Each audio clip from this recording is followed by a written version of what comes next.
The day after the new year, during a family gathering, my aunt sneered at me as I worked overtime reviewing a proposal. "Why are you pretending to be so busy? It's not like we don't know you only make $3,000 a month. Real money makers are people like my daughter, a designer so successful she doesn't even have time to come home." I ignored her, but she directed her spoiled son to delete all my files while I was in the bathroom. My hands trembled with rage. "This proposal is due in 10 minutes. If I don't submit it, everything is ruined." She scoffed dismissively. "He's just a kid. What could he possibly know? Besides, your job isn't even worth much. If you lose the files, you lose them. Worst case, you get fired." I chuckled coldly but said nothing. She had no idea it was the proposal her daughter had spent an entire month working on, and I was the client who held her daughter's fate in my hands. Chapter 1. The day after the new year, my family of 3 visited Grandma's house for a gathering. I had just settled into my seat when I received a text from my cousin, Leslie Bolton. "Allison, I just sent my proposal to your email. Please review it, I'm begging you. Whether I keep my job or not depends entirely on this." Leslie worked in a design agency. Her company was struggling financially and planned to lay off employees. The company used the collaboration with us to make the staff compete. Whoever's proposal was selected would stay. A day before New Year's Eve, her colleagues had already submitted their proposals, but Leslie hadn't finished hers.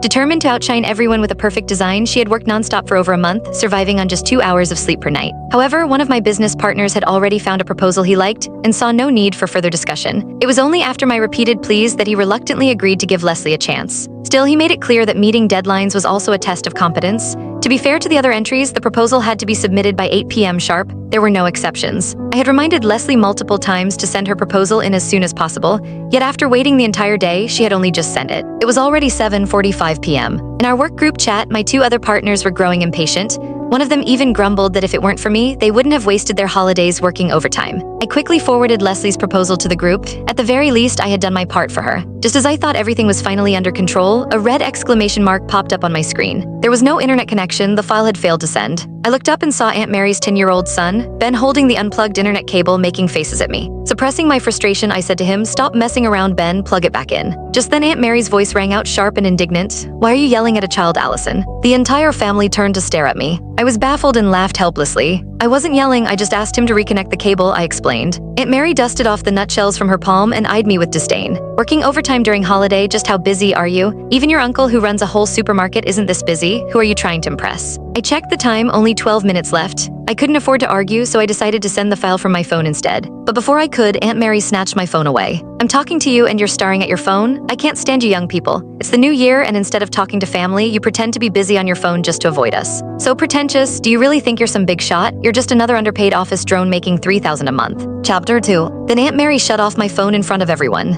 I let out a cold laugh. "This concerns Leslie's future, Aunt Mary." She burst into laughter. "Leslie is a top designer. What does her future have to do with a grunt worker like you?"